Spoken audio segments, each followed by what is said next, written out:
Hizo la luz. Hombre, mierda.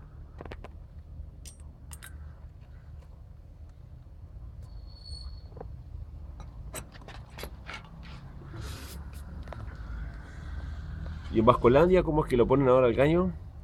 No, porque ahora como ves aquí, ya lo hemos embutido el callo aquí, ya hemos hecho un taladro y lo hemos calzado, metido a presión, tú sabes, embutido como un chorizo. Y aquí, pues vale, aquí el callo ya ha sido reparado por otro muchacho. Y bueno, vamos a ver ahora si logramos poner este artefacto para que el callo deje de perder agua.